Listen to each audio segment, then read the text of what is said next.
নমস্কার, কেমন আছেন সবাই? পশ্চিমবঙ্গের ঘরকন্যার একটি ব্লগে আপনাকে স্বাগত। দেখতেই পাচ্ছেন আমি পুরী চলে এসেছি। পুরী হলো বাঙালিদের সেকেন্ড হোম। পুরীতে সবাই আসতে চায় এবং পুরী একটা ভাবাবেগ। পুরীতে আসতেই হবে, আর পুরীতে সমুদ্র তো স্নান মিস করা যাবে না। তা আমি পুরীতে এসে আমার প্রচণ্ড খিদে পেয়ে গেছে, তাই আমি সমুদ্র দর্শন করে চলে গেছি সোজা খেতে। ঘরে বাইরে বলে একটা রেস্টুরেন্ট ছিল, ওখানে সস্তায় খাবার পায়, তাই আমি ওখানে চলে গেছি। ওখানে খাবার দিতে লেট হচ্ছে, এত ভিড়, খাবার দিতে এত লেট হচ্ছে বলে আমি খুব অধৈর্য হয়ে পড়েছি। এদিকে খিদেও পাচ্ছে। অবশেষে আমার খাবার চলে এসছে, ছেঁড়া পরোটা, তার সাথে তরকারি, অনেকটা তরকারি দিয়েছে।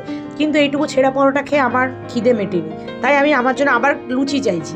তার লোকটা ভাবছে লুচি কি প্যাক করে দেবো? বললাম না, লুচি এখানেই দিন, আমি খাবো। এইটুকু খাবার আমার পেটে এক কোনায় চলে যাবে, তাই আমি আবার লুচি খেয়ে নিয়েছি। লুচি খেয়ে আমার পেটটা ভরে গেছে। ব্যাস, খাওয়া দাওয়া সেরেই আমি রেডি হয়ে চলে গেছি স্নান করতে। সমুদ্রে আমি একা একাই স্নান করতে চলে গেছি, কারণ আমার বেবিকে আমার হাজব্যান্ড দেখছে, তাই জন্য একাই আমি চলে গেছি সমুদ্রে স্নান করতে, কোনো পরোয়া না করে। দেখতেই পাচ্ছি তা আমি সমুদ্রে স্নান করে নিই। আমি নেক্সট ভিডিওতে দেখাবো যে আমি আর কী কী বাওয়াল দিলাম পুরীতে। দেখা হচ্ছে আপনাদের সাথে অন্য একটি ব্লগে। নমস্কার।